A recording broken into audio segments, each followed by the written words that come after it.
Okay, let's dive right in. We all grow up hearing about two absolutely essential life skills, right? You've got reading and you've got doing the numbers. But what if there's a third one? A skill that's just as fundamental, but one that most of us have never even put a name to.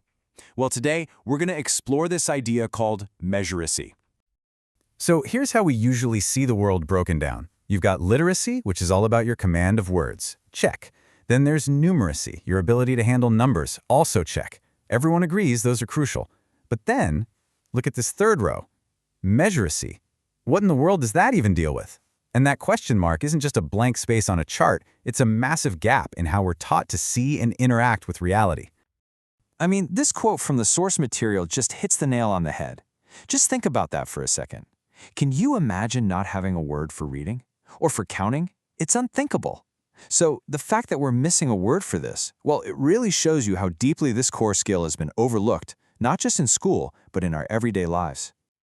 Okay, so let's fix that. Let's give it a name and a clear definition. The term Measuracy was actually created to fill that exact gap. And what is it? It's the ability to understand and work with physical quantities. We're not talking about abstract numbers on a page anymore. We're talking about the real, tangible measurements that make up our world. And this is where it really clicks, you know? This isn't just some dusty academic idea. It's being framed here as something primal. Measurement is how we observe everything around us. It's how we make sense of our environment. At its absolute core, it is a survival skill. Understanding distance, time, weight, speed, that is absolutely fundamental. So, how do we even start to build a skill like this? Well, you start with the absolute fundamentals, the building blocks of reality itself. And the first two on our list are time and length. Let's make this personal for a moment. How do you actually feel time? I'm serious. What does 1 second really feel like to you?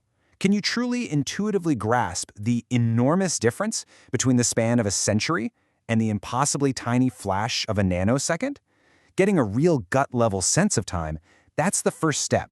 And we can ask the exact same thing about length. When you hear someone say 1 kilometer, do you just see the number 1, or do you have a genuine physical sense of that distance? What about the microscopic world of a nanometer, or the mind-boggling scale of a light year? This is all about developing a kind of internal ruler that you carry with you everywhere.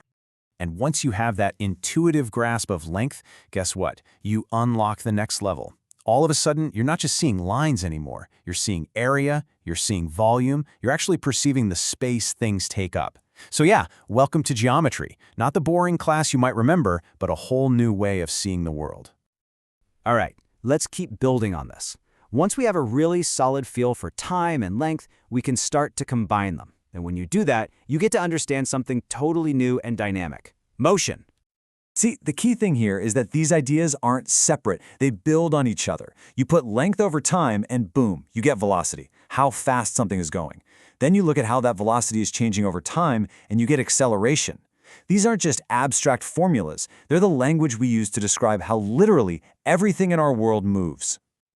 And just like that, by putting two simple ideas together, you've arrived at this whole new field of understanding. Welcome to kinematics, the study of motion itself. You're not just looking at a static world anymore. Now you have the tools to describe a universe that is constantly, beautifully in motion.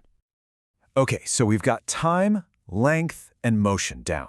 But there's one more piece of the puzzle we need to really understand the world. And honestly, it might be the trickiest one of all: mass.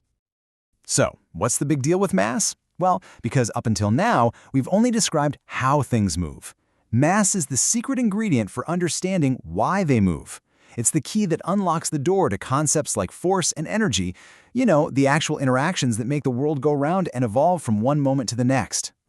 And with mass in our back pocket, our foundational toolkit is finally complete.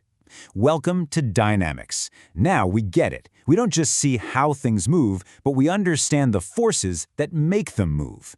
This trio, time, length, and mass, it forms the absolute bedrock of a measurable view of reality. Now, I know what you might be thinking. This is all starting to sound a lot like some heavy-duty physics, but the whole goal here is to build a basic, practical, everyday life skill. And to do that, we had to stay focused on what's essential and maybe set a few things aside for now. Exactly. And the source material is super clear about this. Developing Measuracy is not about becoming a theoretical physicist. Not at all. It's about building a practical, intuitive framework for the world you and I live in every day. A classic Newtonian worldview that, let's be honest, has worked incredibly well for centuries. So, to keep things practical, we're going to intentionally put some really complex stuff on the shelf. For what we're doing here, we don't need to worry about special relativity or the speed of light. We're going to treat gravity as a simple force. No need to get into general relativity. And that whole bizarre, spooky world of quantum mechanics, we're going to ignore it for now. As the source argues, when you're just trying to build this fundamental skill, all that stuff is, frankly, a distraction.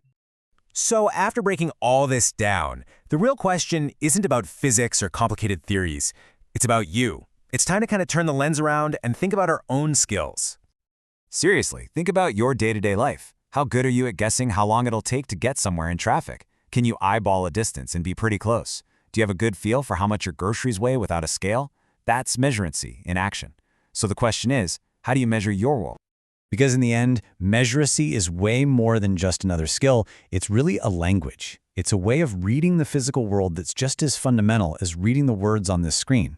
And in a world that constantly asks us to make judgments about our physical environment, well, it's a language of survival that we all need to learn.